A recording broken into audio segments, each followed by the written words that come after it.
Eu gosto muito de um poeta gaúcho chamado Mário Quintana, muita gente o conhece, é um homem estupendo, que deu um azar danado, morreu há 20 anos, na mesma semana que o Ayrton Senna. E quando você é alguém muito importante, mas alguém famoso morre perto, você desaparece do circuito. Tanto que tem gente que não sabe que Mário Quintana morreu, né? Outros talvez nem de que ele viveu. Né? E Mário Quintana, um homem especial, inclusive com uma grande qualidade.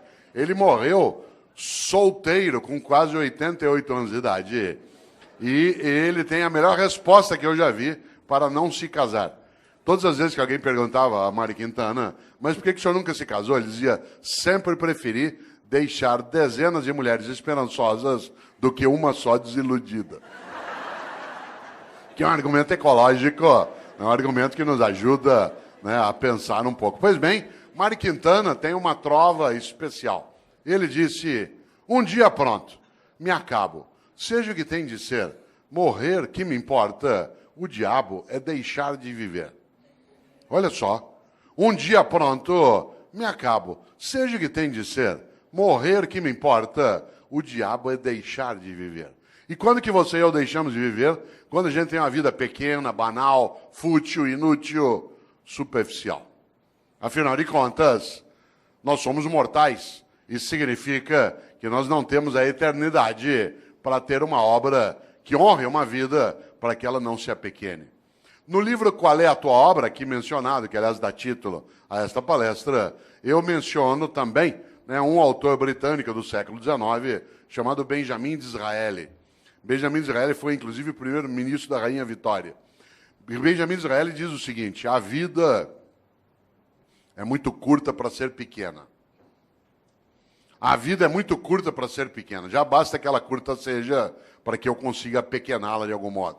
E quando a gente apequena uma vida que já é curta, quando a gente tem uma vida banal, fútil, inútil, superficial, morna. Interessante.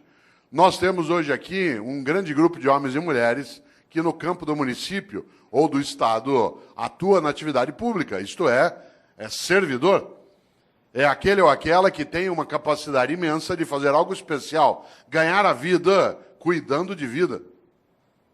Você quer coisa mais honrosa do que ganhar a vida cuidando de vida, mas não da própria vida. Também da própria vida, mas do conjunto da vida numa comunidade, numa cidade, num estado. E nesta hora, quero lembrar algo. De fato, a vida é muito curta para ser pequena. Nós estamos quase terminando o mês de novembro. Esse mês teve, no dia 2, a lembrança por parte de uma parcela dos cristãos que criaram o seu dia de finados.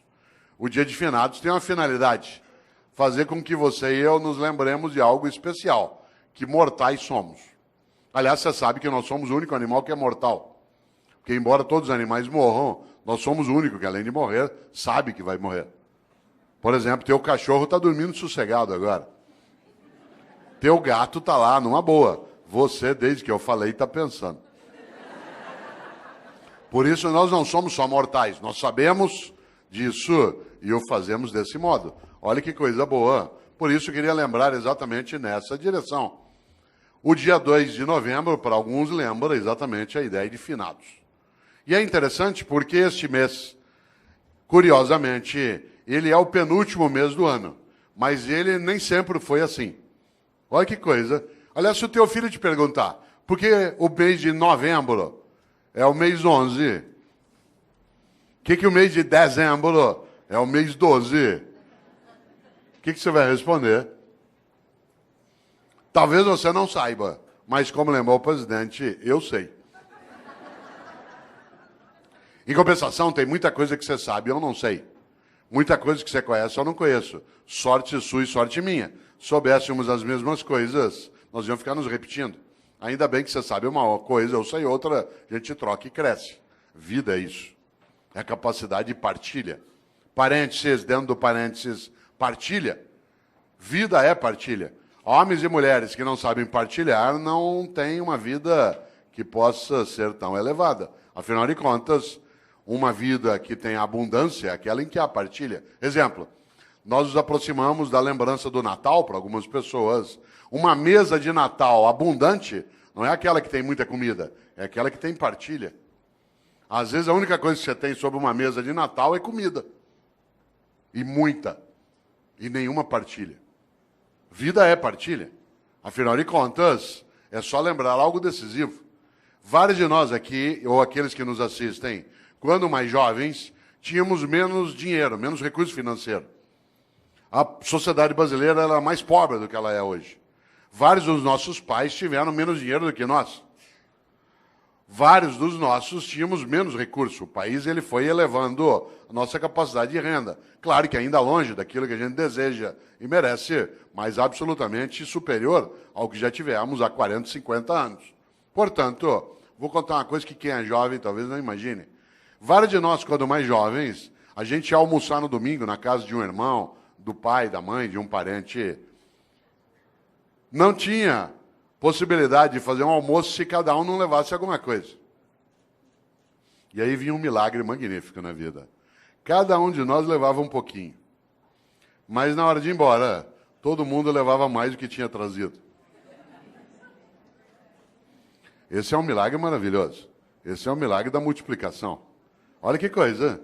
Cada um de nós levava só um pouquinho. Um frango, uma maionese, uma lasanha. Mas na hora de ir embora, depois que você juntava e todo mundo comia, sobrava. E cada um levava para casa mais do que tinha levado para o almoço. Nós temos essa condição em qualquer cidade, em qualquer comunidade, em qualquer família, no planeta. Claro. Nós só não o fazemos no dia a dia porque uma parcela ainda tem uma ética absolutamente individualista, exclusiva, malévola, deletéria, destrutiva, predatória. Aliás, alguns acham que a regra na vida é cada um por si, Deus por todos. Mahatma Gandhi nos alertou sobre isso. Ele disse um dia, olho por olho, uma hora acabamos todos sem enxergar. E essa é uma coisa séria. E aqui na sala, quem não enxerga sabe muito bem o impacto que tem, né, que não enxerga com os olhos, né, que enxerga com os ouvidos ou com os dedos. Sabe o impacto que isso tem, né, no nosso cotidiano. Por isso, cautela. A lógica do olho por olho ela é arriscadíssima. E se a gente observa, nós temos uma coisa séria, né, que é a nossa incapacidade, às vezes, de pensar na nossa mortalidade. Por isso, volto. Por que o mês de novembro é o mês 11? Por que o mês de setembro é o mês 9? Talvez algumas pessoas não saibam, mas até o século I a.C., até o século I a.C., no mundo romano, o ano se iniciava em 1º de março. O ano se iniciava em 1º de março. O primeiro dia do ano era 1º de março. E o último era 28 de fevereiro. Por isso, quando o ano se iniciava em março, setembro era o mês 7. Outubro era o mês 8. Novembro era o mês 9. Foi Júlio César que alterou o calendário e colocou janeiro e fevereiro no início do ano, produzindo alguns distúrbios. Um deles que o segundo mês do ano passou a ser um mês mais curto. E antes ele era o último, servia para ajustar o calendário. O segundo distúrbio é que parte dos meses o nome perdeu o sentido. Novembro virou mês 11. Olha quanta coisa inútil você não sabe. Mas eu sei. E eu partilho contigo, agora você sabe também. Olha que coisa boa. Pouco a pouco o mundo foi adotando o dia 1º de janeiro como o primeiro dia do ano. O único país do mundo em que o ano continua começando em março é o Brasil, né, que é um país clássico, né, um país clássico que não aceita essas modernidades de Júlio César. E para nós, não é março, ainda não começou. Né? Olha que coisa interessante. No entanto, no passado se usava o último dia do ano, que no caso era 28 de fevereiro, para pensar sobre a vida. Você sabe que a palavra fevereiro ela vem de uma divindade etrusca, o nome do mês, de uma divindade etrusca que é Februa. Februa é a divindade da purificação, da queima, da febre. Porque a febre, ela purifica. Isto é, ela faz com que haja a anulação daquilo que não serve e a proteção daquilo que serve. Nesta hora, quero lembrar algo. Os antigos, no mês de fevereiro, usavam o final do ano para pensarem sobre o que tinham feito e o que deveriam fazer. Nós passamos a fazer isso com dezembro. Quando se aproxima 31 de dezembro, alguns e algumas têm o hábito de pensar naquilo que fizeram. Isso é típico de algumas religiões, entre elas o judaísmo, o islamismo e o cristianismo, que tem uma ideia muito forte na vida. Tenha você ou eu religião ou não, há uma questão séria nessas religiões. Elas têm uma coisa chamada juízo final. Na crença dessas religiões. O que me assusta na ideia de juízo final não é o fato de ser final, mas o fato de ser juízo. Porque na crença dessas religiões, insisto, acredite você ou não, essa é uma questão tua privada, há algo decisivo. Elas acreditam que ao final da tua existência, a divindade vai te chamar no canto e falar, vem aqui para um particular. Seguinte, durante a tua vida, por que é que fez o que fez? E por que é que não fez o que não fez? Aliás, por que é que fez o que fez do modo como fez? E por que é que deixou de fazer o que deveria ter feito? Essa é uma pergunta séria.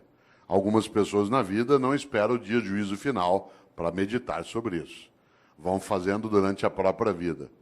Pois bem, os cristãos construíram, a partir da influência judaica, uma percepção.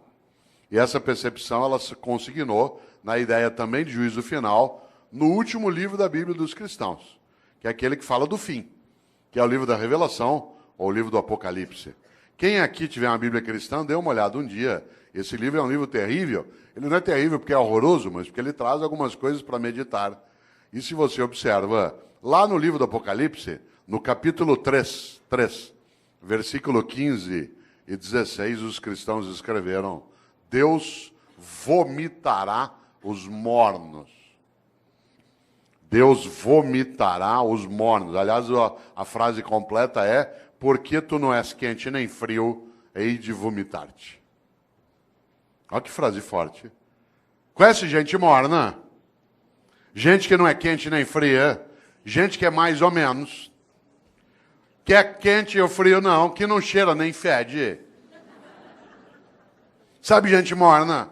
Morna no trabalho, morna na comunidade, morna na prefeitura, morna na câmara, morna na escola. Morna. Não é quente nem fria, gente que não tem compromisso, que não cheira nem fede. Mais ou menos compromissado, mais ou menos competente, mais ou menos servidor, mais ou menos religioso, mais ou menos político. Mais ou menos. Sabe gente morna? Que não cheira nem fede. Deus vomitará os mornos. Sabe aquela pessoa que é morna? Morna no casamento. E aí, como é que está o casamento? Tá ruim com ele, pior sem ele. Morna na comunidade. E aí, como é que está o debate em Campinas sobre a política? Vamos levando, né? E aí, lá na prefeitura, vamos ver o que dá, né? E a escola, como é que tá? Não sei, vamos ver. Falta pouco para eu aposentar.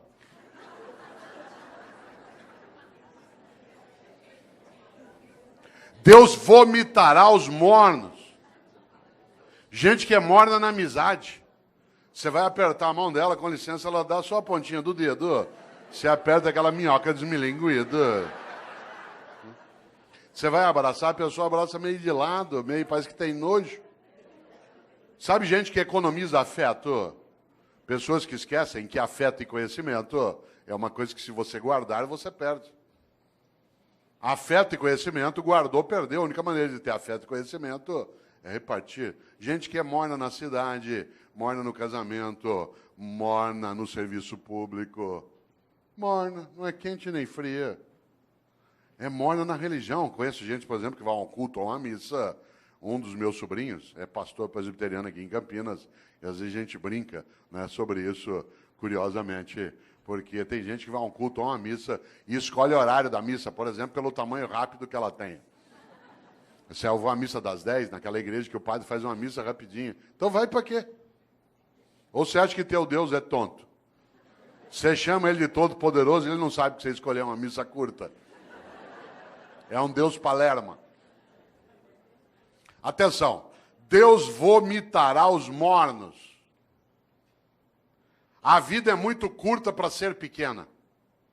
Já basta que ela curta seja para que eu consiga apequená-la de algum modo. E quando é que você e eu apequenamos a vida? como eu disse, quando é uma vida superficial, banal, fútil e inútil. Eu, Cortella, no dia que eu me for, e eu me vou, e você também. Mas eu não quero ir. Eu quero ficar. Lamento.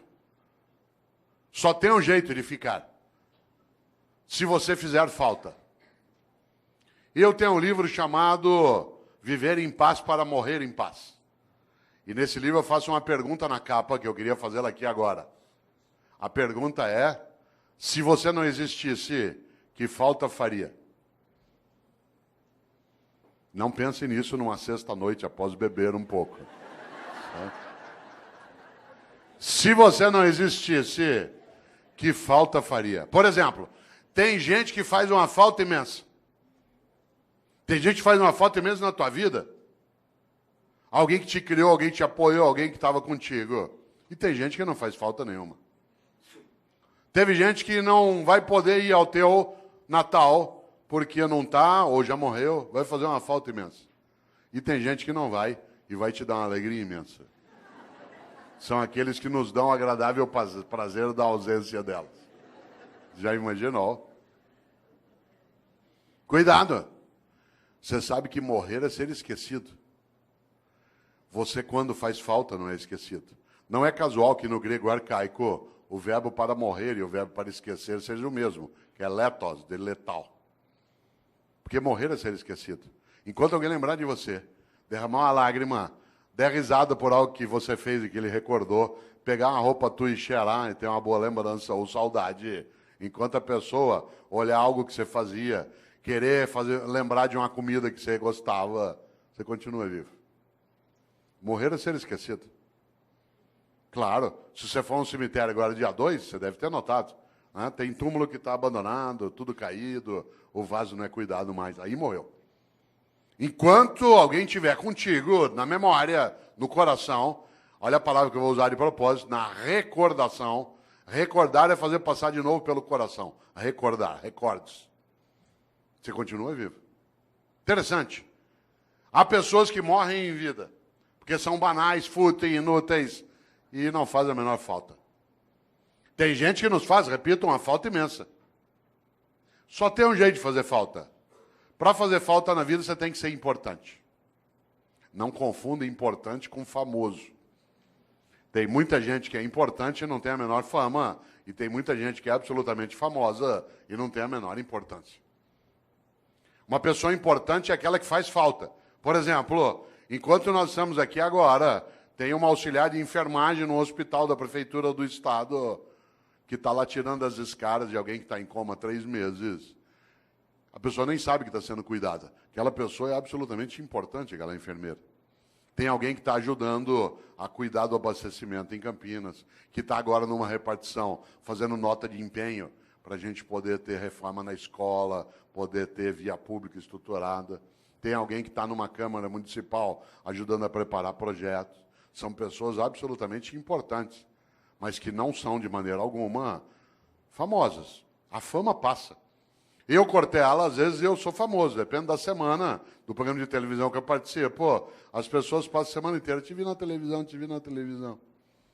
Eu estava agora em novembro, no programa da Fátima Bernardes, a semana inteira falaram, te vi na TV, vou estar lá agora dia 10 de novo, 10 de dezembro. Aí eu sei, semana inteirinha, te vi na Fátima, depois de uma semana, vai embora. Claro.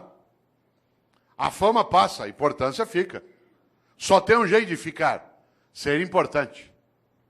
E a importância você constrói onde você está. Na família, no governo, no legislativo, numa atividade de natureza privada, numa escola. Afinal de contas, uma pessoa importante é aquela que fica nos outros. Olha aqui para mim, se você puder. Parênteses, por que eu disse olha para mim, se você puder? Porque há pessoas entre nós que não enxergam com os olhos. E eu não posso dizer, olha aqui para mim. Porque isso significa que eu estou excluindo pessoas. Há pessoas que não ouvem com os ouvidos, elas ouvem com as mãos. E por isso eu não posso, no meu cotidiano, esquecer disso. Porque, do contrário, eu acabo tendo uma obra que é parcial. Por isso, olha que interessante, volto a esse pedaço. O que é alguém que é importante? Olha para mim se você puder. É alguém que eu levo para dentro. O gesto que eu estou fazendo é da mão em direção ao peito. Que eu levo para dentro. Quando alguém te importa, porta para dentro, importar. Você se torna importante quando alguém te leva para dentro dela. Quanta gente é importante? Olha que coisa. Levou para dentro. Mário Quintana, um homem especial. Um homem estupendo. Ele, inclusive, fez uma coisa que eu gosto demais. Ele, durante anos, trabalhou vários poemas que eu aprecio, mas houve uma coincidência entre mim e ele, que eu até conto no livro, que você estava me mostrando, o Viver em Paz para Morrer de Paz. Mário Quintana sempre me inspirou. E eu, Cortella, nascido em Londrina, até 10 anos de idade não havia televisão na minha cidade. Não havia TV. E por isso, à noite, eu ficava pensando. E uma das coisas que eu ficava pensando era, no dia que eu morrer, qual vai ser o meu epitáfio? Isto é, o que eu quero que escreva no meu túmulo? Eu já tinha tendência à inutilidade filosófica, né? E eu ficava imaginando o que eu quero que escrevam no meu túmulo. Hoje eu não tenho mais essa questão, porque eu não quero mais ser sepultado. Eu quero ser cremado. Essa é uma decisão individual, mas eu acho a cremação mais ecológica, inclusive. Muito mais adequada. Há um impacto ambiental no sepultamento. Por exemplo, se chineses e indianos aderissem ao sepultamento, nós teríamos problemas sérios. A cidade de São Paulo, que é onde eu moro, tem o segundo maior cemitério do mundo, que é o cemitério da Vila Formosa. Tem 1,5 milhão de corpos sepultados lá. Você imagina o impacto disso no lençol freático, na proliferação de insetos, de roedores. É uma questão séria, mas é uma questão cultural séria. Eu, inclusive, quis debater na cidade de São Paulo o uso do crematório, porque São Paulo só tem um crematório, que é da Vila Alpina. E eu quis fazer uma campanha pela cremação na cidade de São Paulo, quando eu era secretário de Educação. Consegui, inclusive, o patrocínio da Caixa Econômica Federal para fazer cartaz, para debater, e só não fiz porque a prefeita, na época, que era Luiz Erundina, achou que a cidade não ia entender direito. Ela estava certa. Mas eu tinha feito um cartaz, que eu vou usar ainda, né? Vou usar, não deu. Era um cartaz que o patrocínio da Caixa para discutir cremação, escrito assim, vem para a caixinha você também. Certo? Mais claro, né? Mais claro impossível. Eu, claro, hoje não quero mais ser sepultado, mas quando eu queria, eu ficava imaginando qual seria. Aliás, minha mãe, que é uma pessoa, como várias das mães de alguns aqui, absolutamente importante, mas não é famosa, ela é contrária à cremação. E como toda mãe, ela acha que ela é eterna. Porque ela não quer desistir de cuidar. Essa é a obra dela. E há uma coincidência gostosa em casa. Ela nasceu no dia 5 de março e eu também. Eu nasci no dia do aniversário dela. Família organizada, faz planejamento estratégico, né? E uma coisa boa é que nós fazemos aniversário, claro, no mesmo dia e acontece uma coisa evidente. A comemoração é sempre junto. E você sabe que aniversário a gente fala de vida e de morte, por causa da idade. E no aniversário que ela fazia 84 anos, o ano passado, né? Ela fazia 84 anos, nós estávamos em volta, netos, bisnetos, todo mundo ali, alguns dos meus filhos, e eu lembrei para um dos filhos algo na hora do almoço. Falei, vocês não esqueçam, né, que papai quer ser cremado, não quer ser sepultado. Minha mãe, aos 84 anos de idade, virou e falou assim, eu não vou deixar você ser cremado. Claro, é Highlander. Por quê? Por uma razão, quem ama não desiste. Quem ama não desiste. Quando você está começando a desistir de algo, é porque você está começando a deixar de amar. E é interessante, porque qual é a suposição? Que ela vai adiante e vai cuidando. Nessa hora, volta a um polo, nesse pedaço. Eu, em Londrina, um dia cheguei ao epitáfio que eu queria. Aí eu sosseguei. Encrenca. Há 8 anos eu fui a Porto Alegre, cidade a qual eu vou com frequência, e todas as vezes que eu lá vou, visito as coisas do Mário Quintana. Porque ele viveu 27 anos finais de vida num hotel no centro de Porto Alegre, que foi fechado, vendido, se transformou ali na Casa de Cultura Mário Quintana. E eu lá fui, como faço sempre, há 8 anos. E pela primeira vez, eu nunca tinha feito isso, não é proibido. O quarto em que ele viveu, ficou lá a escrivaninha dele, a mesa, né, o guarda-roupa, os livros dele. E aí eu cheguei lá e comecei a mexer no caderno do Mário Quintana. Não é proibido. De repente, quase caí sentado, porque ele houvera anotado no caderno qual era o epitáfio que ele queria para o túmulo dele. E eu quase caí sentado, porque ele tinha escolhido para o túmulo dele a mesma coisa que eu tinha escolhido para o meu. Claro que ele não copiou de mim. Né? Mas nós tivemos uma inspiração assemelhada. Sabe o que Mário Quintana mandou escrever no túmulo dele? A maior verdade que eu conheço. Ele mandou escrever no túmulo dele algo que parece piada, não é. Ele mandou escrever no túmulo dele: eu não estou aqui. Olha que coisa maravilhosa. Eu não estou aqui. Eu não estou aqui. Onde está Mário Quintana? Em nós. Na amizade que repartiu, na solidariedade que ofereceu, na felicidade que construiu, na solidariedade que protegeu, na sexualidade que assumiu, na religiosidade que praticou. Onde está Mário Quintana? Em nós. Por isso, a vida é muito curta para ser pequena. E eu, Cortella, no dia que eu me for, e eu me vou, e você também, eu quero ficar. Só tem um jeito de ficar, na minha obra. Porque eu sou mortal, mas eu não preciso ser inútil. A minha mortalidade é presente, mas a minha vida não precisa ser desperdiçada. Por isso, lembra esse fato. No dia que eu me for, eu quero ficar. Só tem um jeito de ficar, nas outras pessoas. Eu sou professor há 40 anos. Parte da minha obra é exatamente isso. Alguns aqui são servidores públicos há 15, 20 anos. A tua obra é aquilo que você faz no dia a dia para ajudar a proteger essa comunidade. Outros trabalham em tribunais de conta. A tua obra é exatamente a cuidar daquilo que é o recurso público, da lisura da vida, da capacidade da decência. Alguns atuam no legislativo, outros no executivo, outros atuam no executivo dentro da atividade docente, né, dentro de uma escola, outros no hospital, outros num conselho, outros cuidam de família. Qual é a finalidade? Não ser inútil. É interessante isso, porque se você observa, de fato, volto eu e insisto, a vida é muito curta para ser pequena. E nesta hora, uma das coisas que dá inutilidade, superficialidade a uma vida é aquela em que a pessoa não percebe e nem pensa qual é a obra que ela tem. Eu, no livro Qual é a Tua Obra, conto uma experiência relacionada a serviço público meu direto. Eu, quando era secretário de Educação na capital, percebi um dia uma coisa muito interessante. Todas as vezes que um secretário vai visitar uma escola, e secretário de Educação visita escola todo dia. Quem que ia comigo? Quem que ia comigo? O meu assessor. Quem ia comigo no Opala, na época? De chapa dourada, junto com a segurança. Entrava na escola, tinha banda, tinha salgadinho, a gente era levado para a sala da diretoria, as crianças cantavam a Aquarela do Toquinho. Eu tenho trauma até hoje, de tanto ouvir a Aquarela do Toquinho. Dava 2, 3 vezes por dia. Um dia eu falei isso pro Toquinho, eu falei, Toquinho, eu adoro tua música, mas eu tenho trauma dessa. Quem que ia comigo? A pessoa já convertida.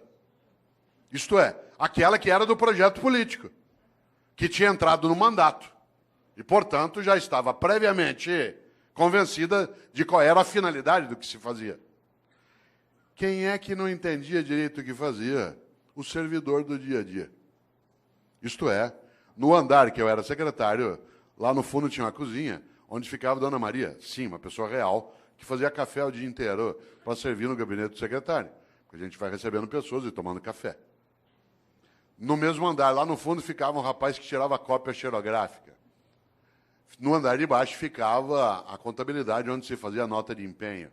Sabe o que a Dona Maria achava que ela fazia na Secretaria de Educação? Café. Sabe o que o rapaz que tirava cópia xerográfica achava que fazia na Secretaria de Educação? Tirava cópia xerográfica. A moça que fazia nota de empenho achava que o trabalho dela era fazer nota de empenho. O que ela não tinha visão? Da obra. E por isso eles estavam na rotina do dia a dia. A rotina. Não havia um entusiasmo. Um dia eu decidi mudar essa lógica. E decidi que, em vez de ir comigo visitar a escola, com banda, com merenda, com criança, com tudo, em vez de ir quem já estava convertido, era melhor levar pessoas do dia a dia da secretaria. E aí eu passei a avisar. Quem vai comigo agora nas visitas vai ser o pessoal do dia a dia do gabinete, que tem as várias atividades. A primeira que foi comigo foi Dona Maria. Com uma novidade. Primeiro, andar no carro do secretário. Segundo, no banco de trás. Terceiro, joelho com joelho. Com batedores da Polícia Militar na frente, como é na capital às vezes, ou da Guarda Metropolitana. E ao chegar na escola comigo, não só privar de uma conversa, que não tinha que ser comigo, eu estou falando da simbologia da autoridade. Né? Chegar lá na escola, em vez dela ir fazer o café e servir, ela ia ser servida. E ela entrava e via a banda, e via as crianças, e via a reforma da escola. Vocês não fazem ideia. Quando Dona Maria voltou, a partir dali era outra Dona Maria. De repente, ela entendeu uma coisa, que o que ela fazia na Secretaria de Educação não era café, era educação. E aquilo que ela fazia, que o jeito dela de fazer educação era fazer café, virava escola, criança, cidadão atendido. No dia seguinte, ela viu o rapaz do Xerox que passava o dia inteiro naquela máquina fazendo aquele gesto. E ele ficou boquiaberto, porque ele não fazia ideia que o que ele fazia não era tirar cópia, o que ele fazia era educação escolar. E o jeito dele fazer educação escolar era nos ajudar, tirando cópias. Vocês precisam ver a moça, né, que fazia nota de empenho. Ela imaginava que a tarefa dela era passar o dia ali fazendo nota de empenho. Quando ela viu que as notas de empenho viravam reforma, criança, comunidade, criança brincando, estudando, ela ficou boquiaberta. O que ela não tinha entendido? O propósito. O propósito, isto é, qual era a obra dela? A obra não era fazer nota de empenho, era construir educação escolar numa comunidade, usar os recursos de maneira adequada para elevar a vida. A partir dali, tanto faz quem era o governo. Porque, de maneira geral, o funcionário do dia a dia, ele não adere a projetos de governo, porque o governo é eventual. Mas quando ele tem clareza da obra, que ele vê, por exemplo, que uma Câmara Municipal está sendo reestruturada para que ela tenha maior capacidade de servir a população e honrar o recurso, tanto faz quem é o presidente. Se há uma adesão por parte de quem está no dia a dia como servidor, na saúde, na educação, no transporte, na segurança, nas secretarias meio, na área de gestão, administração, muda o jeito de fazer. Aliás, aconteceu comigo uma coisa, eu vou contar, não quero que pareça arrogância nem autoelevação, mas ela é muito bonita. Você sabe que quando o governo vai terminando, as pessoas à sua volta, que são da máquina, vão rareando, porque ele não é maluco. Ainda mais que no governo que eu estava, quando houve a eleição, o meu grupo político perdeu a eleição. E outro grupo, o adversário, venceu a eleição. Isso significa que os últimos 2 meses de governo era já com a possibilidade de entrar quem era contrário e quem estava saindo. Vocês imaginem, se bobear, não chega nem café. Que é uma questão de sobrevivência da máquina. Ela não se compromete, às vezes, com quem está saindo, porque ela vai passar 4 anos com quem está chegando. Pois bem, isso não aconteceu conosco. E não é porque éramos nós, e nem porque as pessoas aderiam ao tipo de projeto político que se tinha, mas eles começaram a entender aquilo que era o projeto de cidadania, do qual ele estava envolvido, que independia do governo eventual que estava ali. A tal ponto que aconteceu uma coisa curiosa. Quando, da posse do novo governo, eu fui dar posse ao novo secretário. Estava ele e todo o staff dele aqui. E nós estávamos saindo lá de cá. E o auditório lotado, na época era na Avenida Paulista, lotado de servidores que estavam ali para a posse de quem chegava e a despedida de quem partia. Pois bem, aconteceu uma coisa que até hoje eu me arrepio de lembrar, e não tem a ver só comigo, tem a ver com o projeto em geral. Na hora que eu terminei a minha fala e transmiti o cargo, é a hora de quem perdeu sair e honrar aqueles que vão comemorar a vitória e o governo deles. E, portanto, eu me levantei e toda a minha assessoria, Campos Filho, levantou junto. Claro. E aí eu fui saindo. Quando eu fui saindo, todos os servidores levantaram e fizeram um corredor polonês. Fizeram uma fila dos 2 lados e nós fomos saindo e eles foram batendo palma. até a gente sair do prédio. Vocês imaginem, em tese, no serviço público, isso é arriscar a cabeça em alto nível. Só não foi porque quem estava chegando, no caso, que era o vice-prefeito de São Paulo, que também se tornou secretário de Educação, também ele era professor, que era o professor Solon Borges dos Reis, que já faleceu, que era do CPP. Mas olha que coisa maravilhosa. Eu estou falando isso não para exaltar a nós, inclusive porque uma parte das pessoas não tinha nenhum vínculo ideológico ou nenhuma simpatia, né, pelo grupo político, mas ele tinha porque ele percebeu algo decisivo, que era a obra. Porque a gente estava tentando que ele não fosse morno. Por isso, vida com propósito. Coisa curiosa, há pessoas que estão nessa área e que não o têm. E que têm uma obra diminuta, pequena. Por isso eu vou contar uma coisa. No serviço público, algo que é muito perigoso, que é gente morna. Porque essa gente morna, ela, de maneira geral, ela acha que o que ela faz é só aquilo como um emprego. Você sabe disso. Na área privada também isso acontece, mas na área pública há uma destinação diferente, que é a própria atividade pública em si. Por exemplo, tem uma coisa que é muito perigosa. Na minha área, que é a educação escolar, vou contar uma coisa que quem é professor aqui, ou professor, sabe. Tem gente que atua no ensino público e no ensino privado. E se comporta de um jeito no ensino privado e de outro no ensino público. No ensino privado, participa das reuniões, das atividades. No ensino público, tira todas as licenças, vê tudo que pode. Aliás, tem gente que atua em ensino público e despreza a escola pública. Despreza. Ameaça o filho com a escola pública. Você não está estudando, você vai ver, vou te pôr numa escola pública, você vai ter que conviver com aquela ralé. Essa pessoa tem que ser decente e ir embora. Porque é absolutamente nojento que alguém afira, aliás, os rendimentos da área pública e não respeite a área pública. É absolutamente nojento receber aquilo que se tem sem que se respeite quem paga. É absolutamente nojento imaginar que se possa ganhar o sustento em algo que se despreza. Isso é comum.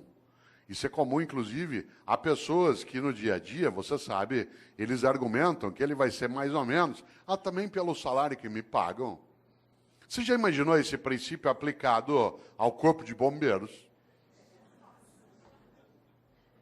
Tua casa está pegando fogo, já apagaram a sala, a cozinha. De repente você olha, o bombeiro está enrolando as mangueiras, guardando. Fala, onde você vai? Ué, 5 horas, é o meu horário. Então, mas está pegando fogo lá. Não, mas ó, é o meu horário, me paga até essa hora. Já imaginou um cirurgião no hospital fazendo uma sutura de apêndice? Tem que dar 20 pontos na sutura, ali no teu ponto de Mark Barnes, para poder fechar direitinho, porque não tem equipamento para fazer laparoscopia. O que ele faz? No 8º ponto, fala, vou parar aqui mesmo, pelo que me pagam. 8 pontos tá bom já. Você já imaginou? Você sabe que há pessoas que se conduzem desse modo no cotidiano. Obviamente que eu não estou falando de trabalhar sem remuneração, estou falando de outra coisa. Da capacidade de entender o quanto que a vida é muito curta para ser pequena. E algumas pessoas se apequenam no modo como se relacionam na atividade que desenvolvem. Por isso, volto eu aqui a uma questão, você que ainda tem um tempo de desespero até 11 horas. Qual é a tua obra? Quando você se for, e você se vai, e eu também, o que vai ficar? O que vai ficar que não estrague, não apodreça? E repito, não seja objeto de disputa odiosa. Isto é, o que você e eu fazemos que honra nossa própria existência? Interessante. Uma das coisas mais marcantes quando se pensa em gestão e liderança é gerir para elevar a vida coletiva. Atuar de maneira que não seja cínica. Ética não é cosmética. Ética não é cosmética, não é uma coisa de fachada. Desse ponto de vista, claro, se nós imaginamos o propósito daquilo que fazemos, é a nossa capacidade de ganhar importância. Eu já observei, você também, várias situações em que algumas pessoas, elas não deveriam estar naquela atividade, especialmente em alguns ramos da atividade pública. porque ela, primeiro, não merece que o povo pague o salário dela, porque ela finge, e segundo, ela despreza aquele lugar. Mas há outras pessoas que, é claro, merecem muito mais do que recebem. Há outras pessoas que, de fato, têm que ser honradas no dia a dia, na atividade pública, mas nem sempre. Afinal de contas, como você bem lembra, há uma coisa aí que é decisiva, que marca, inclusive, nossa percepção. A ideia que se tem até, né, e que não pode, de maneira alguma, ser deixada de lado de pessoas que não querem se apequenar. Curioso. Quem aqui é professora ou professor, se você acabou de entrar na atividade de docente, se você é um funcionário novo na Câmara ou na Prefeitura, vou te dar um conselho. Se você quiser ter uma vida que seja relevante, que cresça, ouça o que eu vou dizer. Afaste-se de funcionário velho. Afaste-se de funcionário velho. Aproxime-se de funcionário idoso. Não confunda idoso com velho. Idoso é uma pessoa que tem bastante idade. Velho é aquele que é morno, que acha que já sabe, que não precisa mais se mexer. Afaste de professora velha na escola. Sabe como é que é professora velha? Idosa é uma pessoa de 65, 70, 80 anos de idade. Velho é aquele que é morno. Quer ver um exemplo? Você chega numa escola cheia de ideias, quer fazer coisas, a professora velha fala assim, ih, sossega aí. Com o tempo você vai aprender. Quando você estiver no meu tempo de serviço público, você vai ver. Sossega, fica na tua. É só mudar governo, as coisas voltam ao que era. Afaste de funcionário velho. A pessoa velha, ela faz mal. Ela é homicida. Isto é, ela assassina as condições de vida coletiva numa comunidade. Se ela estiver na atividade pública, pior ainda. Você já imaginou? Aproxime-se de gente idosa. Gente idosa quer aprender, frequenta a escola, vem para debate, lota um auditório na Câmara. Os que têm mais idade aqui, alguns perguntariam, tal como eu, o que você veio fazer? Quero continuar aprendendo, sabendo, indo buscar. Há pessoas que acham que já sabem. Ah, não, para quê? Ao contrário. Por isso, atenção. Há um grande pensador que muitos conhecem aqui, chamado Padre Antônio Vieira, um grande português que viveu no Brasil. Padre Antônio Vieira começa um sermão dizendo: o peixe apodrece pela cabeça. O peixe apodrece pela cabeça. Já viu um peixe apodrecer? Ele apodrece da cabeça para o resto do corpo. E há pessoas que apodrecem pela cabeça. Isto é, uma cabeça que é morna, fútil, banal, inútil. Afinal, o que é vida? A vida é curta para ser pequena, e é curta mesmo, 75 anos. É a nossa média hoje. 75 é nada. Para alguns que são jovens aqui, 75 é muito. Para vários de nós, é depois da manhã. Quando você tem 30 até 70, é. Agora não. Muda muito. Eu tomei um susto outro dia, vereador, porque eu fui fazer uma compra por internet. E eu tinha acabado de receber um cartão de crédito novo. E aí eu fui pôr, na hora que pediu a data de validade do cartão, eu fiquei parado olhando. O cartão tem mais validade que eu. Quando o teu cartão tem mais validade que você fica olhando aquilo. Claro, 75 é pouco. Minha mãe, 85 anos de idade, domingo me falou assim, filho, hoje lá na igreja uma velhinha me falou, eu falei, mãe, defina a velhinha. Ela fala, ela deve ter uns 87. Fala, bom. Claro. O que é vida? Guimarães Rosa, grande médico, escritor mineiro, colocou lá no Grande Sertão. Viver é muito perigoso. Viver é perigoso, de fato. E nascer, então? Já imaginou como é difícil nascer? Tanto que a natureza é sábia, ela tira de nós a memória do nascimento e dos primeiros 3, 4 anos de vida. Porque é tão impactante sair do útero que a gente é apagado da memória para não sofrer.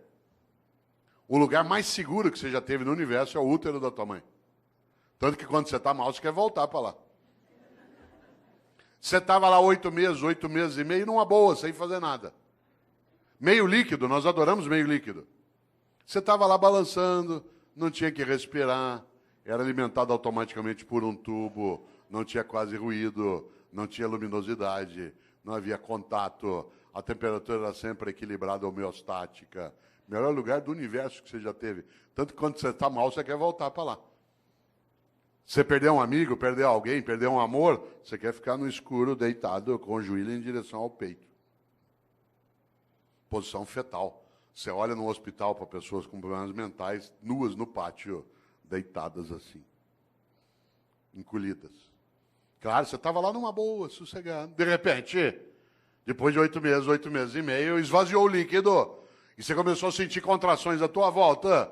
E foi escorregando. E alguém te segurou. E você sentiu contato pela primeira vez. Te ergueu, tirou do útero. Tinha luz no ambiente. O ruído aumentou. Mudou a temperatura.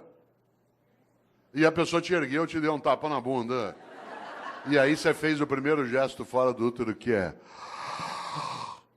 Porque o último vai ser...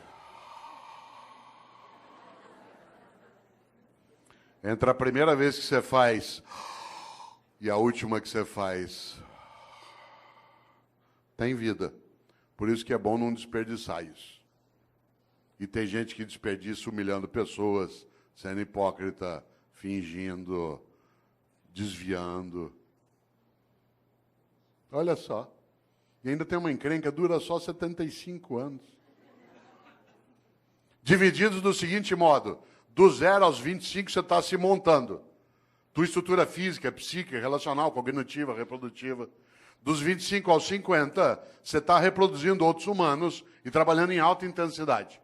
E dos 50 aos 75, você se prepara para o desembarque. Do 0 aos 25 monta, dos 50 aos 75 desmonta. Não ria. Vocês vão chegar lá. Quem está nessa fase como eu, você sabe que você está nela, porque cada dia não tem o café da manhã, tem menos comida e mais caixinha de remédio. Você vai atravessar aqui a avenida, você fica em dúvida, você corre e tem um infarto no meio, ou seja, que Deus quiser. Olha só, quem diria? Você sabe que você está nessa fase quando cada dia você tem menos bíceps e mais pânceps. Né? Mulheres não riam. Nessa fase vocês vão ser atingidos em cheio pela lei da gravidade. Tudo vai apontar em direção ao solo. E você vai ter que escorar com veneno botulímico, você vai ver. Você vai entrar na fase que a gente chama de California Dreams, que é The Mamas and the Papas. Certo? Você ri? Pois morre. Claro, pode morrer professor, doutor, titular como eu, pode morrer prefeito pode morrer empresário, pode morrer diretor de departamento, pode morrer, tudo faz. Ou tem uma vida que não seja banal, inútil, fútil. Ou, por quê? E aí nós temos uma encrenca, nós vivemos só 75 anos e ainda somos um animal que dorme demais. Eu conheço gente que dorme 8 horas. Você pegar alguém que dorme 8 horas, por exemplo, num dia de 24 horas, ele dorme 1/3 do dia. Numa vida de 75 anos, dá 25 anos dormindo. Aliás, tem gente que você encontra na segunda-feira, obrigado. Fala assim, aí, o que você fez no fim de semana? Aproveitei e dormi direto. Tô louco para chegar ao feriado para eu dormir uma semana, obrigado.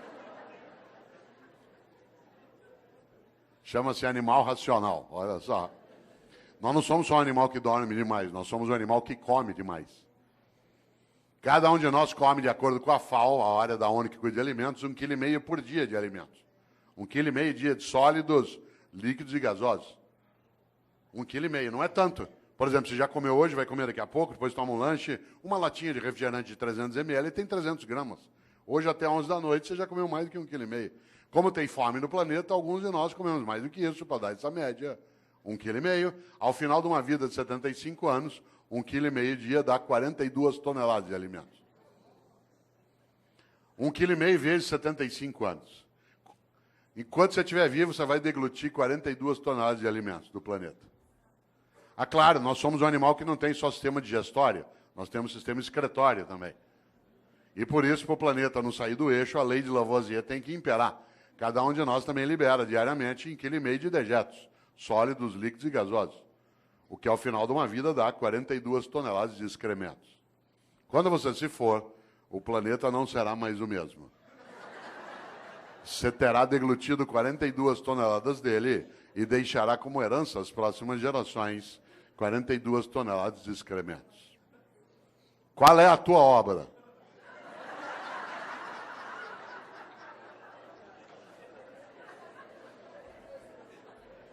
Você sabe que tem gente que leva a vida desse jeito. Ela destrói o ambiente, humilha pessoas, furta, desvia, finge, só para poder dormir mais que necessita, comer e excretar em banheiros especiais. Esse é o reino da mediocridade. As revistas que mais vendem são as que mostram chiques e famosos nas suas camas, nas suas mesas e nos seus banheiros. Os programas de TV que mais fazem sucesso são os que mostram pessoas trancadas numa casa ou numa fazenda, comendo, bebendo e excretando pelos 7 ou 8 orifícios que tem. Reino da mediocridade. Tem gente que diz que não tem 1 hora por dia para brincar com o filho, para ver lua junto, para fazer uma oração, para estudar. Mas tem 1 hora por dia, sabe para quê? Para ficar parado vendo gente comendo, bebendo e excretando. É tão forte isso que qualidade de vida para nós hoje, o que é? Cada um tem um quarto com banheiro. O anúncio não é que você vai ter qualidade de vida numa casa que tem uma cozinha grande com uma mesa comprida, onde todo mundo vai ficar em volta. Não, é cada um ter um banheiro. É vida privada, isso é subir na vida. Cada um poder ter um banheiro dentro de casa. Você já imaginou? Não é o lugar da partilha, da convivência. Isso é um risco. Claro. Já pensou? Depois morre. Se bobear, não fará falta. Interessante. Aliás, sabe o que uma pessoa fala quando ela está morrendo? Quem aqui é da área de medicina sabe disso? Eu me lembro o tempo que dava aula na Santa Casa, em alguns momentos em São Paulo, que se ia até a UTI. Numa UTI é um lugar onde tem mais complicação. Sabe o que as pessoas falam quando estão morrendo? Ela não gruda em você, com licença, professor. Ela não gruda em você e diz assim, doutor, pelo amor de Deus, deixa eu viver mais um dia que eu quero mandar em mais gente. Doutor, por favor, deixa eu ficar vivo mais 1 semana que eu quero humilhar mais algumas pessoas. Doutor, pelo amor de Deus, deixa eu ficar vivo mais 2 dias que eu quero comprar mais um carro. Sabe o que as pessoas falam quando estão morrendo? Ela gruda em você e diz, doutor, pelo amor de Deus, deixa eu ficar vivo mais um dia, só para eu poder abraçar o meu irmão, com quem eu briguei faz 10 anos, a gente nunca mais se falou. Doutor, por favor, deixa eu ficar vivo mais 1 semana, só para poder brincar com os meus filhos. Eu cheguei, eu não tinha tempo para fazer isso. Doutor, pelo amor de Deus, deixa eu ficar vivo mais 1 hora, só para eu poder dizer para minha mulher o quanto que eu amo, porque eu achei que se eu falasse muito isso, ela ia ficar mal acostumada, o que é verdade. Sabe do que as pessoas falam na hora da partida? Daquilo que importa na travessia. E como disse um dia o grande Guimarães Rosa, o importante não é chegar nem partir, é a travessia. E a travessia você faz com outros e outras. Por isso, qual é a tua obra? Minha obra não é ser imortal, coisa que não sou, mas é ser eterno.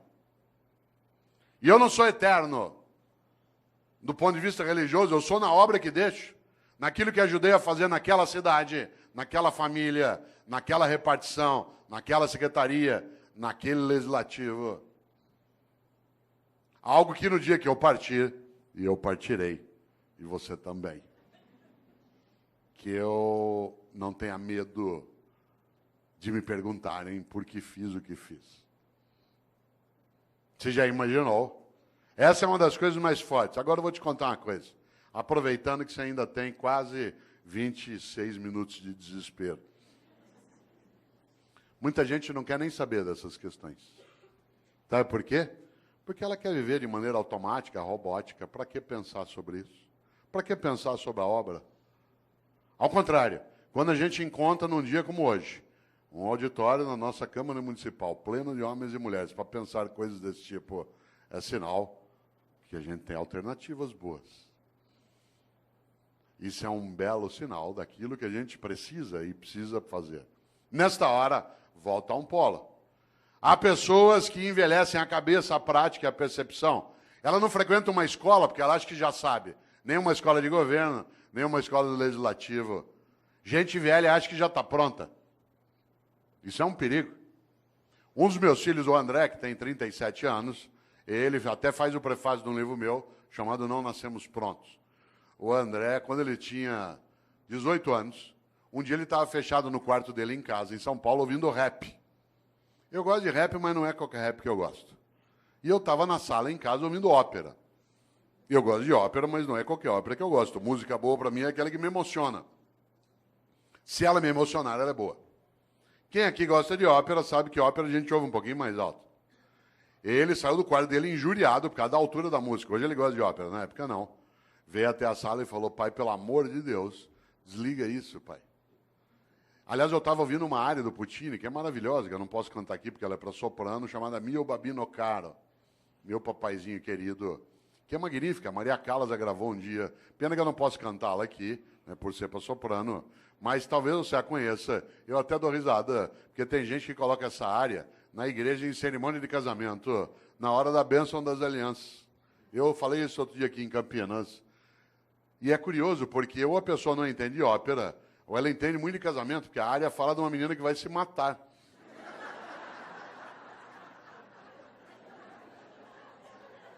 Você sabe que a coisa mais perigosa que existe na vida é incompetente com iniciativa.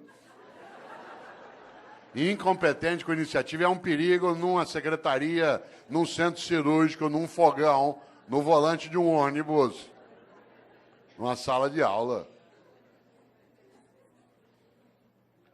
Você já pensou?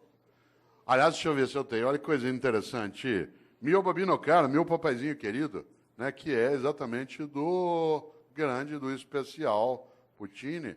E é gostoso, porque talvez aqui nessa sala tenha gente que tenha colocado essa música até um dia no casamento. Não vou. Se você fez isso, fique tranquila e quietinha.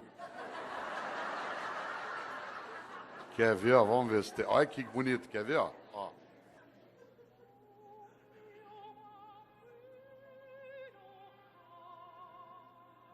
Ó, meu papaizinho querido.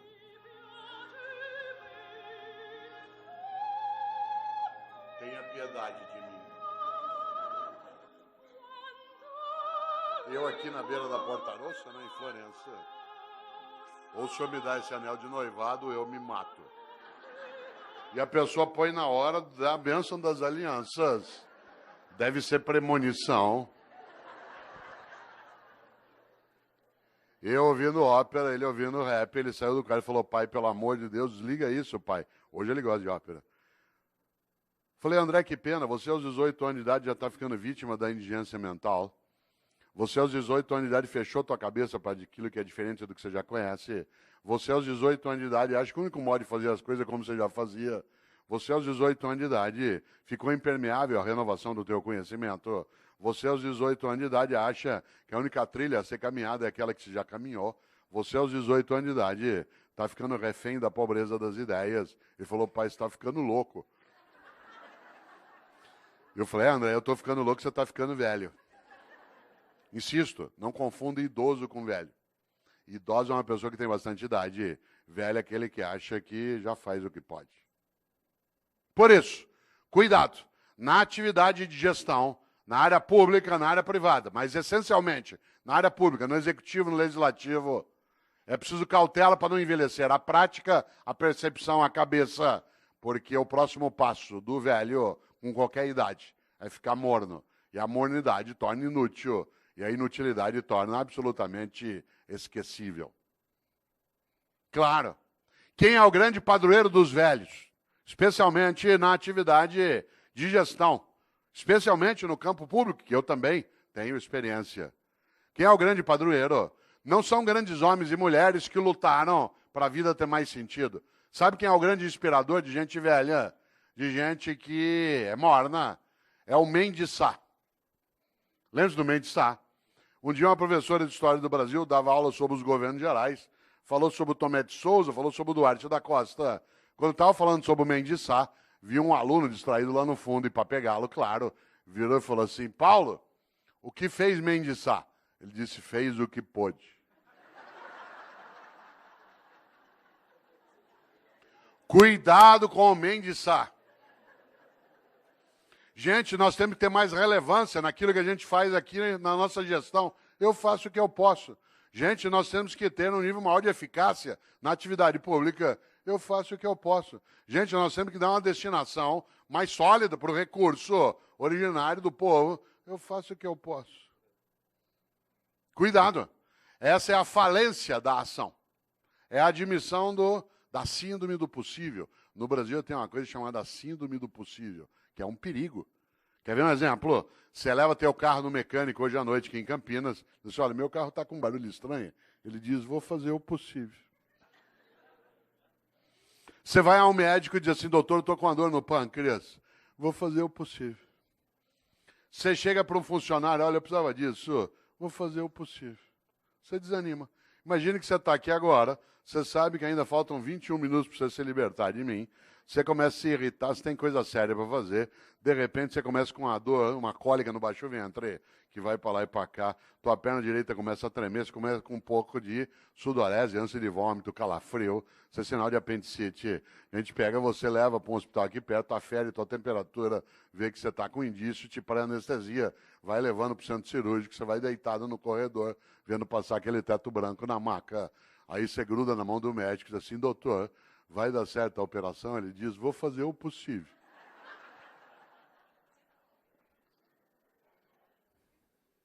Você quer ficar ali mesmo. Nessa hora nós temos de aprender uma coisa com os norte-americanos. Não é tudo com eles que a gente aprende, não é tudo deles que a gente rejeita. Tem várias coisas deles que a gente não precisa aprender. Parênteses, há 4 anos, presidente, eu estava em Brasília, aliás, onde estarei amanhã, né, que eu tenho um evento lá. Eu estava em Brasília e trabalhando ali 3 dias e estava lá o Obama, com a comitiva. Por coincidência, eu fiquei no mesmo hotel que a comitiva do Obama, exceto ele. Durante 3 dias, toda hora que eu entrava, eu era barrado e revistado pela segurança norte-americana. 3 dias sendo revistado. No terceiro, não aguentei. Cheguei para o chefe da segurança norte-americana e falei o seguinte, eu sou brasileiro, eu vou te contar uma coisa. Nós nunca demos um tiro num presidente nosso. Por que eu ia querer dar no teu? Certo? Nós nunca. O único presidente nosso que morreu a bala, ele deu o tiro nele mesmo.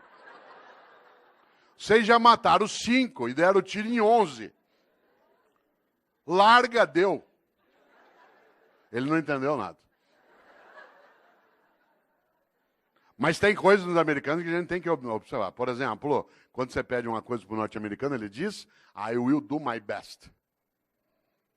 Vou fazer meu melhor. Atenção, não é uma questão de idioma, é uma questão de atitude. É absolutamente diverso, fazer o possível e fazer o melhor.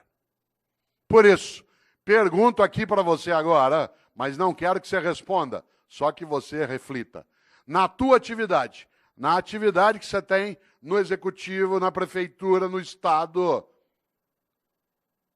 está fazendo o possível ou o melhor?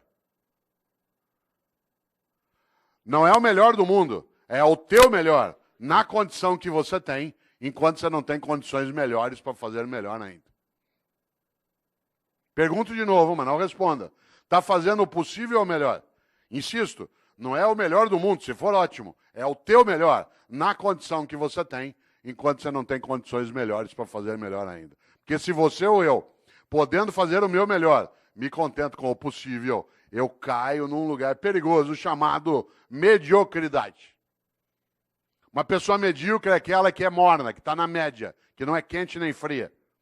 Lembra quando você chegava da escola que tinha boletim escrito, o pai olhava 6 em português, 5,5 em matemática, 4 em história. Pai, deu para passar. Medíocre. Deixa, eu toco minha vida. Isso é mediocridade. Insisto, uma pessoa medíocre é aquela que, podendo fazer o melhor, se contenta com o possível. Exemplo, mediocridade é falta de capricho.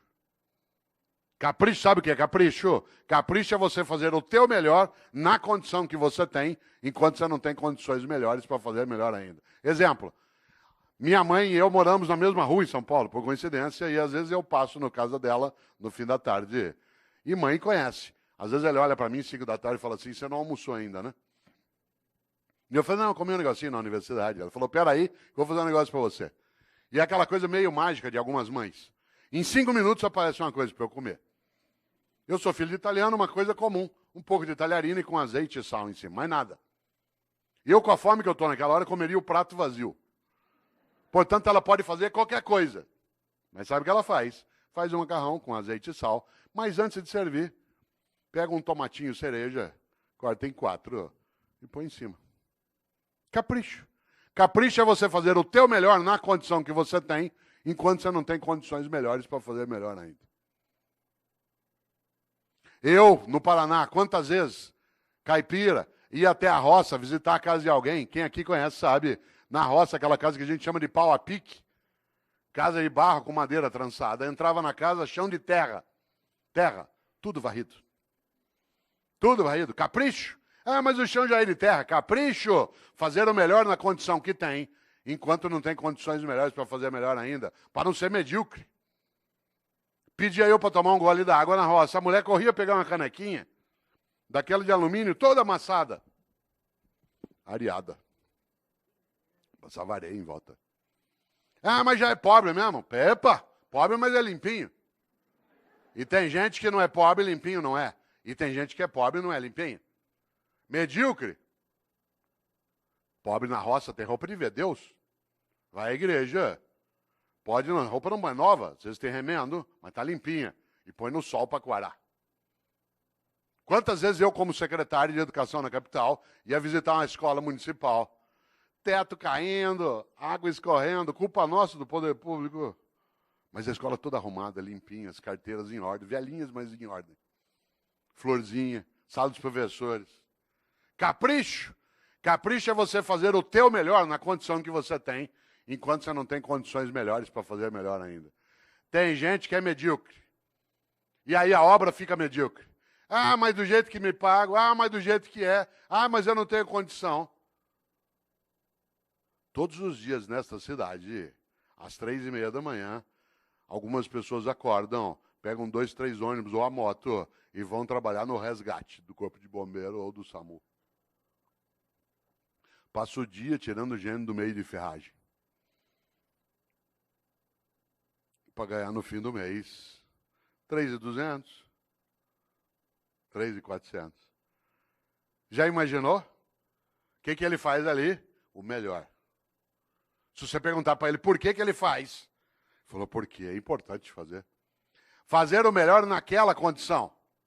Ah, mas eu não tenho desfibrilador na viatura, ou eu não tenho material de sutura. Fazer o melhor na condição que tem, enquanto não tem condições melhores para fazer melhor ainda. Eu conheço professor e professora, que é a minha área de rede pública do Estado da Prefeitura, que tem uma carência imensa de material e faz um trabalho magnífico, porque faz o melhor naquela condição, enquanto não tem condições melhores para fazer melhor ainda.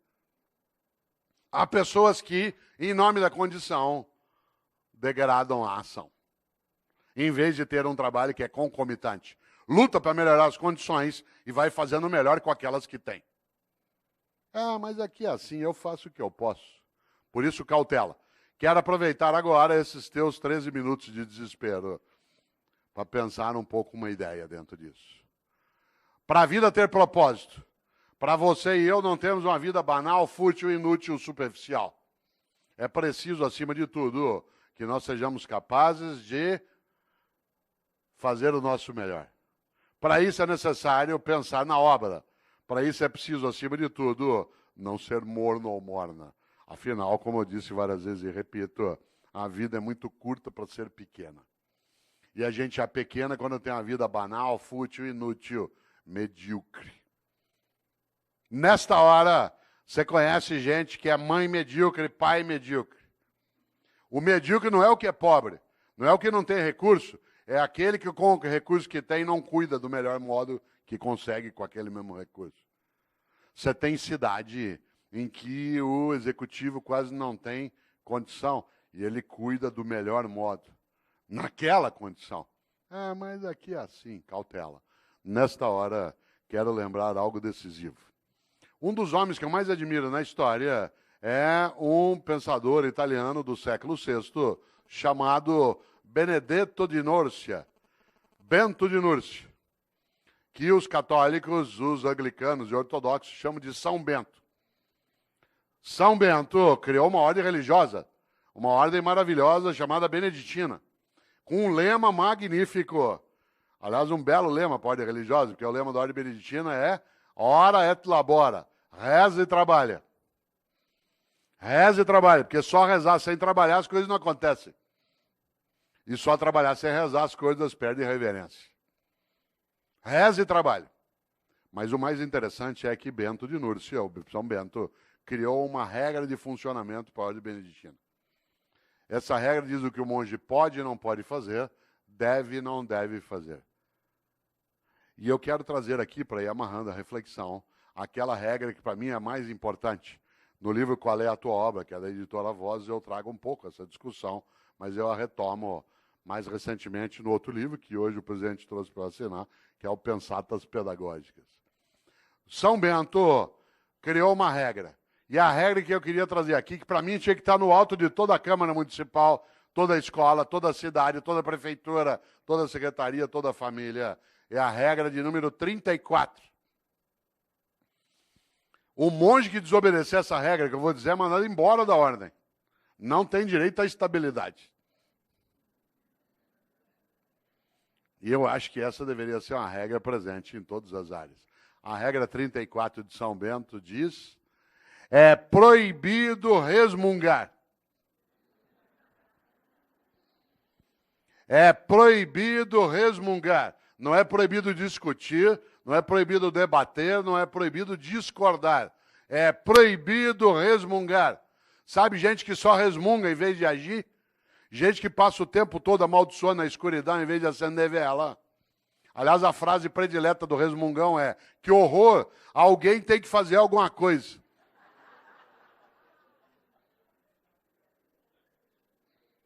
É proibido resmungar. Não é proibido discutir, debater e discordar.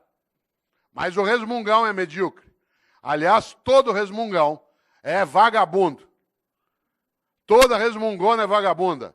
E a melhor maneira de não precisar fazer nada é acreditar que nada pode ser feito. Por isso, todo vagabundo e toda vagabunda tem uma característica: é pessimista. Aliás, é tão vagabundo que nem chama a si mesmo de pessimista, chama de realista. Porque a melhor maneira de não precisar se mexer é achar que não há nada que vale mexer. Por isso, todo vagabundo ou vagabunda é pessimista e prefere acreditar que nada pode ser feito. Tudo que você propõe, ele diz, não vai dar certo. Vamos fazer uma escola legislativa e não funciona. Vamos fazer uma escola de governo para quê? Vamos mexer na organização da Câmara, vamos estruturar um tribunal de contas no Estado que cada vez mais possa dar decência ao recurso coletivo. Isso aqui no Brasil. Opa! O pessimista é, acima de tudo, alguém que se aproxima do bandido. Não por escolha, mas por omissão. Como diz uma antiga frase, os ausentes nunca têm razão.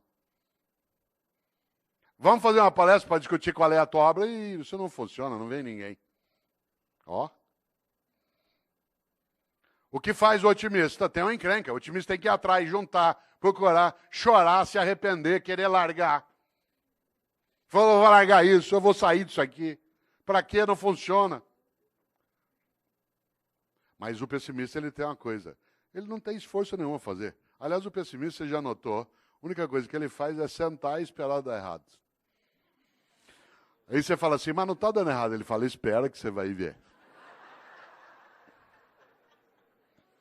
O otimista tem que estudar, fazer curso, ir atrás, se arrepender, querer largar, juntar com outro. voltar e repensar, chorar de vez em quando. Mas o otimista tem uma grande vantagem. A vida dele não é pequena. Pode até ser curta. Ah, mas olha só, para quê? Não vai funcionar. Para quê? Ó, por isso, atenção, agora que você ainda tem 7 minutos.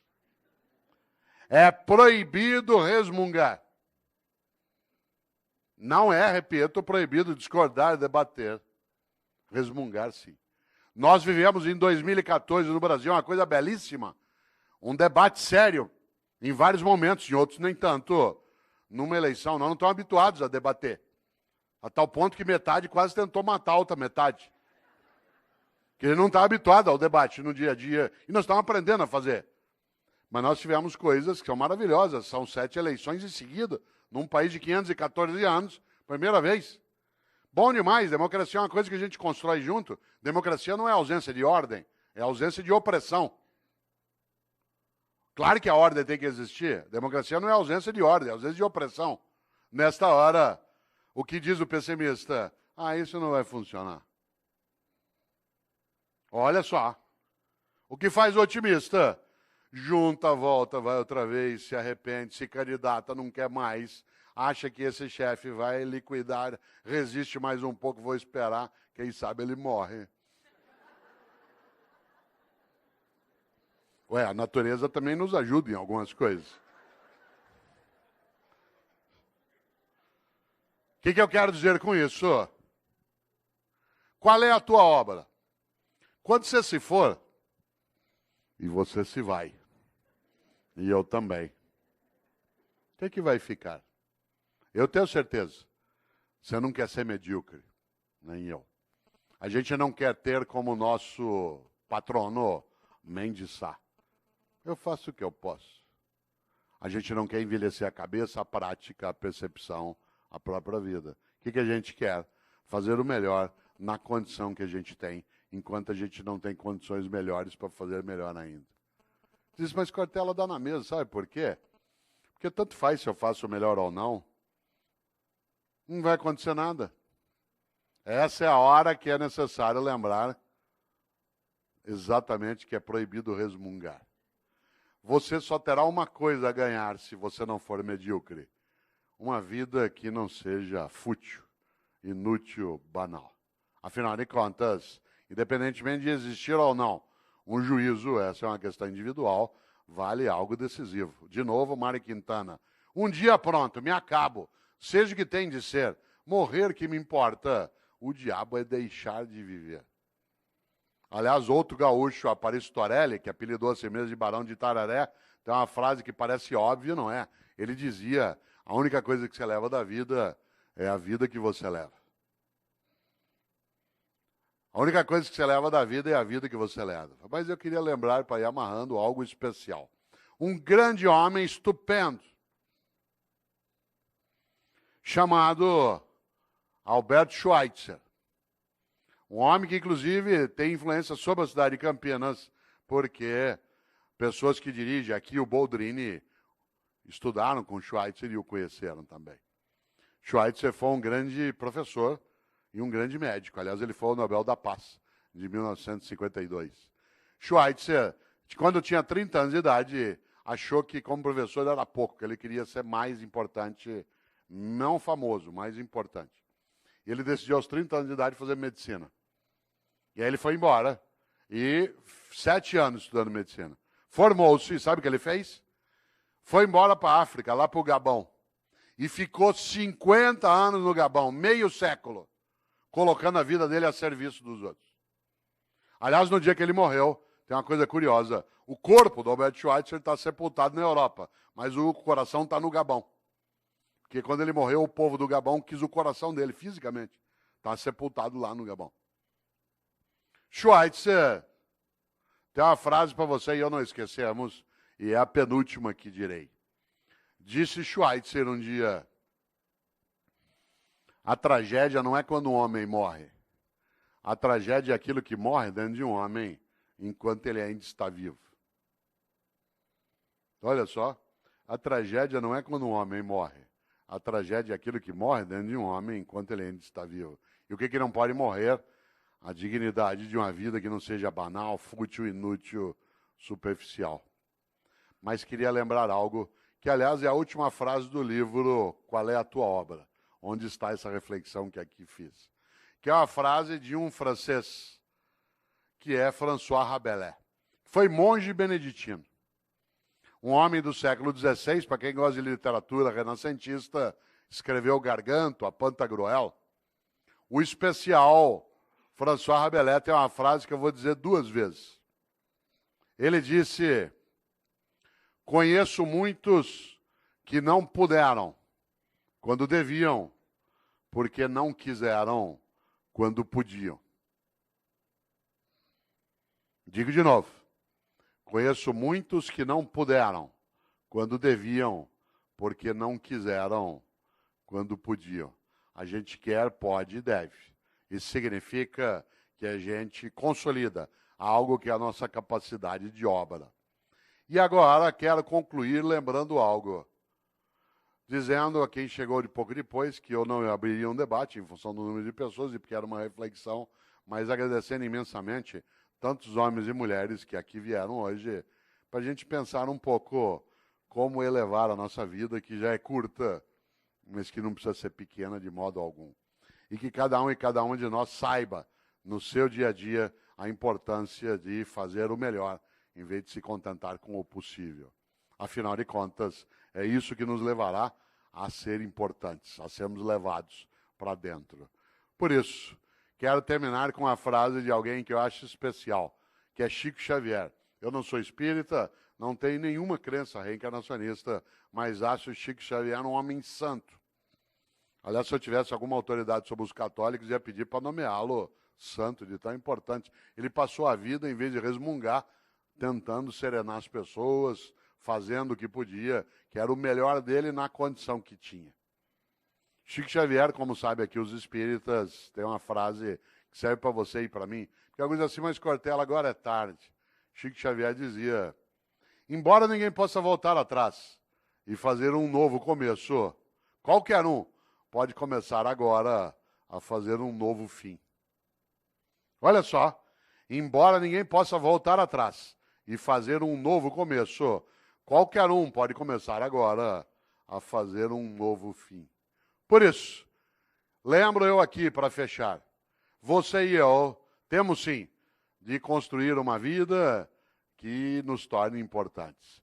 E quando a pergunta vier, se você não existisse, que falta faria? Ter clareza da resposta.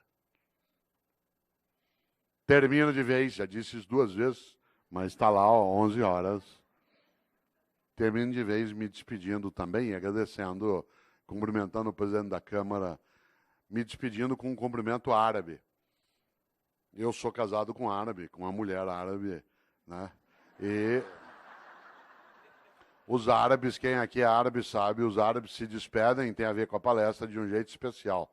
Ele aperta a mão, presidente, e diz, vida longa e morte rápida. Pois isso é uma coisa funda, olha só. Vida longa e morte rápida. Viva bastante, mas quando for a tua hora, se for a tua hora, que seja de imediato. Esse é um desejo fortíssimo. Vida longa e morte rápida. Obrigado.